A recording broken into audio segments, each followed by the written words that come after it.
Kailangan lang natin balikan kung paano kayo ginagago ng mga politikong ito.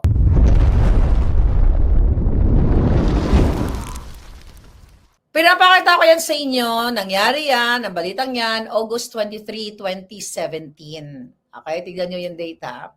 Sabi yan, Lacson bears names of custom officials who got bribes from smugglers. Ayan ang mga balitang yan, Senator Lacson bared on Wednesday that list of Bureau of Customs official allegedly received bribes from smugglers. So recipients of TARA, ayan ang mga pangalan. So yung mga pangalan yan, mga kababayan, actually nasa gobyerno pa rin ng iba dyan ngayon. Lahat-lahat yan, ito ay pagpapaalala lang sa inyo na walang kwenta yung kapotahang privilege speech na yan. Here's another thing, ito yung in-expose ko sa inyo mga hitad, January 2023, a lawmaker on Monday requested the House Committee on Ways and Means to issue subpoenas to various individuals and consignees allegedly involved in large-scale agricultural smuggling at local ports in the Philippines. Ito yung si Swansing, si Horacio Swansing, di ba? During the House hearing on the smuggling of basic commodities and tobacco, Sultan Kudarat, Representative Horacio Swansing emphasized the need to hold accountable those responsible for facilitating the proliferation of agricultural smuggling in the country, particularly those involved in the misdeclaration and under-evaluation of agricultural imports. So, ayan ang mga pangalan. He identified the purported brokers, imports, and facilitators as Michael Ma, Lojin Ang, Andrew Chang, Beverly Perez, Aaron, Manuel Tan, Dia Cruz, John Damante, Lucio Tan, and Jerry Teves, at marami pang iba. Bakit pinapakita ko yan, mga kababayan? Putangay na, nakailan silang privilege speech. Ang bottom line dito, kahit na ano pang ilabas yan ni Lacson, na may ganito, may ganyan. Ano gagawin after that? Pasikat lang. After privilege speech. Yang Swansing na yan. Ano nangyari dyan na in-expose ko? Yung Michael Ma, ulitin natin. Na in-appoint pa yan ni Bangag. Okay? In-appoint pa ni Bangag yan. Ito yan, oh. Kasama ni Satanas.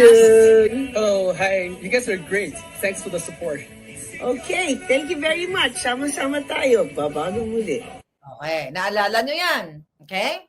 Yan yung isa sa pinangalanan doon ni Swansing na smuggler. Na yan ang paulit-ulit kong sinasabi sa inyo na ginawa pang special envoy to China. Then yung si Rubio, inappoint pa ni Bangag. So walang kwenta lahat yung kapotahan na yan. Kahit ano pang gawin, purihin si Lacson, purihin si Bangag. Wala rin kwenta kasi after that, wala namang ginagawa. Ito isa pa. Bureau of Customs. Pangilan na? Sa mismo ha? Hanggang sa nagbago lang sa mga ilan.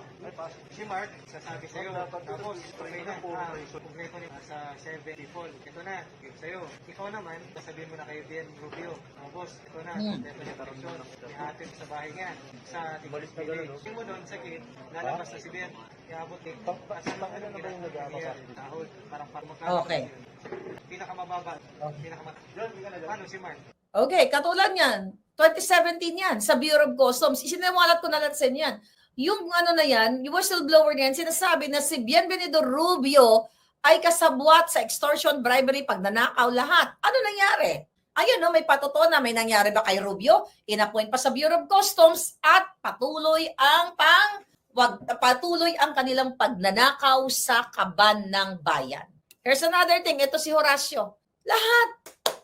Papalakbak pa tayo pag nag-privilege speech sila. Oh, ito si Horacio would Swansing. like to request the Committee on Ways and Means to issue subpoenas for the following brokers, importers, facilitators allegedly involved in large-scale agricultural smuggling in local ports and around the Philippines.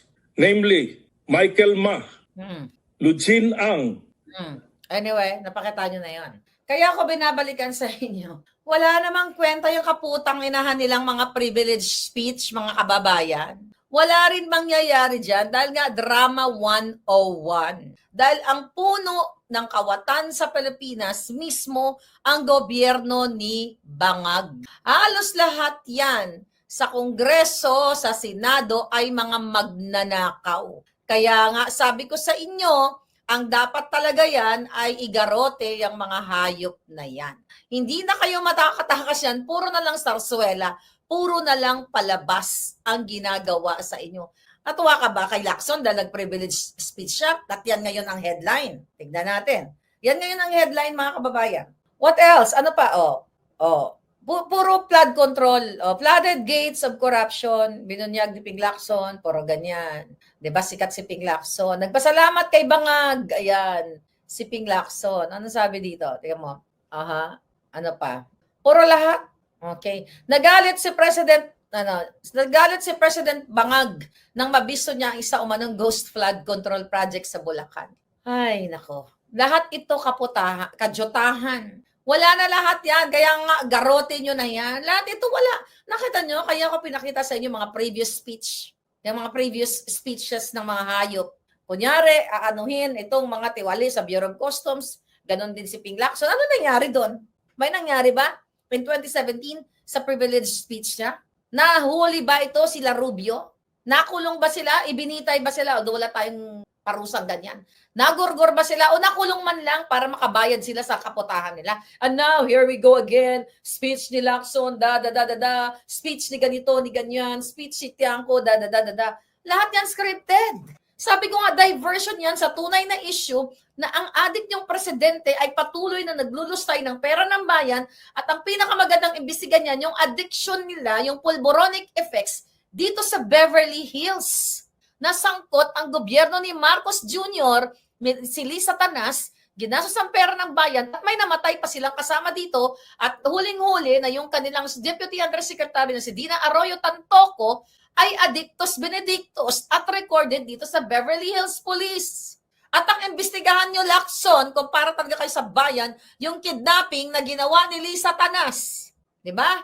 Ang pagidnap nila dito sa dalawang bata sa Turkey, nakasabwat yung tatay mismo, si Francis Lloyd Tichua, na ayan, ang dami ring anomalyang negosyo, kasabwat si Lisa Tanas at si Marcos Jr. Kaya yung mga kapjutahan ninyo, wala yung kwenta, puro drama 101 lang. Bakit hindi nyo imbestigahan si Lisa Tanas, si James Kumar, na nahuli mismo doon sa video na pinangalanan during PDEA leaks hearing na magpapagorgor kay Agent Morales. Si Lisa, bakit ayaw niya imbestigahan yan? Itong kaputahang flood control, sumbong kayo kay Bangag, Wala na, Pag-asa Pilipinas, mabubulok kayong lahat sa baha. I'm telling you, mabubulok kayong lahat sa baha hanggat patuloy kayong hindi kumikilos dito sa bangag-bangag na ito. Di ba? Wala na mangyayari sa bayan natin.